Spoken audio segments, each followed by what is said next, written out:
मोदी, नीतीश, अमित शाह मुर्दाबाद, मुर्दाबाद, मुर्दाबाद। मोदी, नीतीश, अमित शाह, योगी आदित्यनाथ मुर्दाबाद, मुर्दाबाद, मुर्दाबाद। मोदी, नीतीश, अमित शाह मुर्दाबाद, मुर्दाबाद, मुर्दाबाद। मोदी, नीतीश, अमित शाह मुर्दाबाद, मुर्दाबाद, मुर्दाबाद।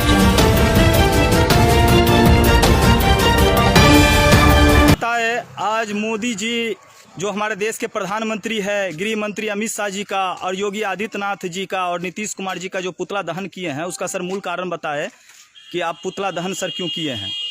पुतला दहन करने का मूल कारण है कि भारत सरकार ने जो कहा है कि हम गरीबों को उनके घर तक 85% की छूट देंगे, ये सिर्फ एक झूठ है, छलावा है। ये किराया वसूल रहे हैं। भारत सरकार ने अपने लेटर में भी दिया है कि हम किराया नहीं वसूल कर रहे हैं, लेकिन गाड़ियों में किराया वसूली किया जा रहा है। वो पैसा वसूली करके किसके खाते में गया है? भारत सरकार इस देश की जनता के साथ छलावा के अलावा, झूठ के अलावा, फरेब के अलावा मोदी सरकार ने इस देश की जनता को कुछ भी नहीं दिया है। इसलिए भारतीय जनता पार्टी के श्री नरेंद्र मोदी प्रधानमंत्री जी का पुतला दहन किया है, योगी आदित्यनाथ का किया, हमने नीतीश कुमार का किया है, गृह मंत्री का किया है, क्योंकि ये सब जितने भी ये नेता हैं आज के टाइम के अंदर गरीब जनता के पैसे से ये आज ऐश मौज कर रहे हैं, वहां पे बैठ के जा रहे हैं। 3000 करोड़ की मूर्ति बना सकते हैं ये गुजरात के अंदर, लेकिन 100 करोड़ रुपया गरीब मजदूरों के ऊपर नहीं खर्च करके इनको घर तक नहीं भेज सकते हैं। 100 करोड़ रुपया ट्रम्प के ऊपर 2 घंटे के अंदर खर्च कर सकते हैं, लेकिन ये गरीब मजदूरों को नहीं भेज सकते हैं। अब इन्होंने सारी सुविधा केंद्र सरकार के पास है। यदि केंद्र सरकार आज चाह ले तो 5 दिन के अंदर हिंदुस्तान में जितने भी हैं गरीब मजदूर, वो सब के सब अपने घरों को जा सकते हैं, लेकिन मंशा सही नहीं है केंद्र सरकार की। सर, लॉकडाउन के अवधि में प्रधानमंत्री जी जो हवाई जहाज खरीदे हैं, सर उस पर क्या कहना चाहते हैं आप?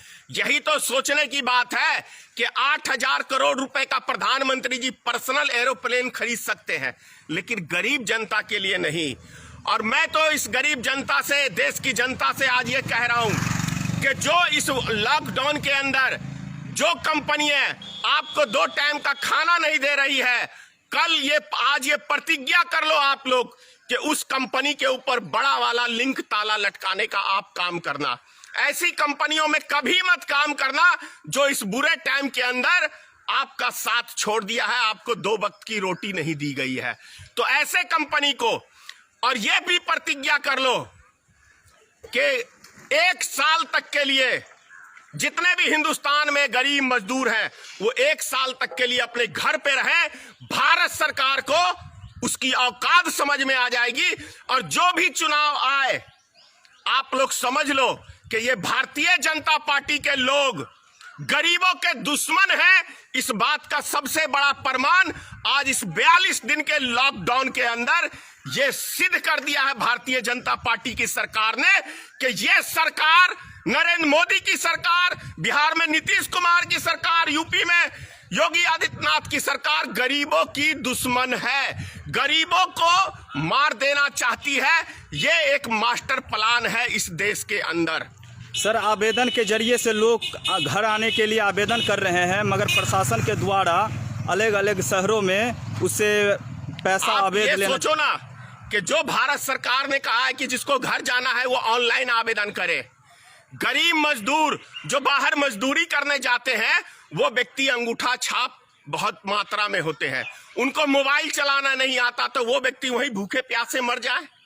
सबसे ज्यादा शिकार गुजरात के अंदर गरीब मजदूर हो रहे हैं, महाराष्ट्र के अंदर हो रहे हैं, बिहार में हो रहे हैं, बंगाल में हो रहे हैं, और तमिलनाडु में हो रहे हैं, क्या कहते हैं ये बेंगलोर में हो रहे हैं। तो ये खास तौर से जहां हिंदी भाषी का विरोधी है जो प्रदेश, वहां पे सबसे ज्यादा हिंदी बोलने वालों को आज दिक्कत हो रही है। वहां प्रशासन मारता है उनको, खाने के लिए जाते हैं ये कोई सामान खरीदने तो प्रशासन मारता है।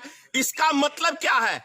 दूसरी तरफ आप यहीं से अंदाजा कर लो ना, दारू बिकवाना बहुत जरूरी था, दारू बिकवाना बहुत जरूरी था क्योंकि माल आना है उसके अंदर। आज गरीब जनता की, किसी की जान की किसी सरकार को परवाह नहीं है। दारू में आमदनी ज्यादा है तो देख लीजिए, आज कोई लॉकडाउन, कोई कुछ नहीं, कोई कोरोना वायरस नहीं, दारू के ठेके चलाने के लिए सबके। तो भारत सरकार ने हर दुकान को खोलने की अनुमति क्यों नहीं दी? देना चाहिए। तो इसीलिए बोलता हूं कि नरेंद्र मोदी की सरकार गरीबों की, मिडिल क्लास व्यक्तियों की दुश्मन है।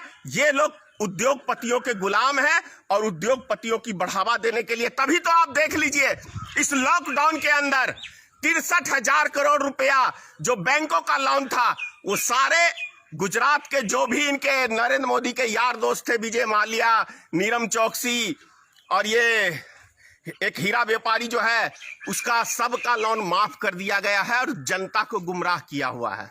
सर, करोड़ों के तादाद में लोग फंसे हुए आपके पास कॉल करते हैं बेसहारा, उसको क्या मैसेज देना चाहेंगे सर आप? मैं उनको यही मैसेज देना चाहता हूं कि जो आज इस बुरे टाइम के अंदर जो राजनीतिक दल आपका साथ नहीं दिया है, कल आप भी उसका साथ नहीं देना। ऐसे राजनीतिक दलों से आप बच के रहिए क्योंकि ये आपके हमदर्द नहीं है। धन्यवाद सर।